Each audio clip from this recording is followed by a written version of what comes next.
ఇప్పుడు Balalatha madam political science ఎందుకు తీసుకుంది అనేది మీకు చెప్తా. బాలలత మేడం బేసికల్గా అంత సబ్జెక్ట్ ఎక్స్పర్ట్ కాదు. చిన్నప్పుడు చదువులు అంటే అంత పెద్ద సబ్జెక్ట్స్లో ఎక్స్పర్ట్ కాదు. సో సివిల్స్ మీలాగా మాకు ప్రిలిమ్స్ ముందే ఆప్షన్ పెట్టేవాళ్ళం కాదు అప్పట్లో. వే బ్యాక్ ఇన్ 2004-05 ఆప్షన్లో ప్రిలిమ్స్ రాశాక సెలెక్ట్ చేసుకుంటాం. అది కూడా 2 ఆప్షన్స్ ఉంటాయి, నాట్ సింగిల్ ఆప్షన్. ప్రిలిమ్స్లో ఒక ఆప్షన్ ఉండేది, సెకండ్ ఆప్షన్ అని ఇంకో కాన్సెప్ట్ ఉండేది. ప్రిలిమ్స్లో ఒక ఆప్షన్ అంటే నేను లా ఫస్ట్ ఆప్షన్ అనమాట. దానిలో మల్టిపుల్ చాయిస్ క్వశ్చన్స్ ఇచ్చేవాళ్ళు ప్రిలిమ్స్లో. సీసాట్ ఉండేది కాదు 20 years బ్యాక్. ప్రిలిమ్స్లో ఒక optional subject. Second option choose చేసుకోవాలి. అది ఎప్పుడు ఆఫ్టర్ ప్రిలిమ్స్ రిజల్ట్స్ చూజ్ చేసుకోవాలి. నాకు ప్రిలిమ్స్ రిజల్ట్స్ August 10th వచ్చాయి. Mains exam October 18th. August 10th 2004 2004 I got my prelims results. October 18th is the mains. I have not selected my second optional.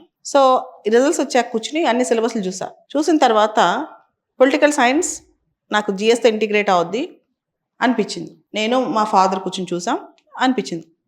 ఇక్కడ ఒక sir ఉండేవాళ్ళు, public administration teach చేసేవాళ్ళు మన పక్క ఇన్స్టిట్యూట్లో, కృపాదాన sir అని. ఆ సార్ దగ్గరికి వెళ్ళా, సార్ పొలిటికల్ సైన్స్ తీసుకుందాం అనుకుంటున్నా అంటే సార్ బుక్స్ లిస్ట్ చెప్పారు. ఎన్ని బుక్స్ తెలుసా? పెద్ద అప్పట్లో ఆ బుక్స్ 10,000 15,000 అయినాయి, పెద్ద ప్యాక్. అవి 2 monthsలో ఎలా చదువుతా? ఇదంతా కాదు, షార్ట్ కట్లో నేను సొంతంగా నేర్చుకున్నాను ఒక నెలంతా కూర్చుని పొలిటికల్ సైన్స్. మీకు తెలుసా, నేను పొలిటికల్ సైన్స్ ఎప్పుడు రాసినా టాప్ మార్క్స్.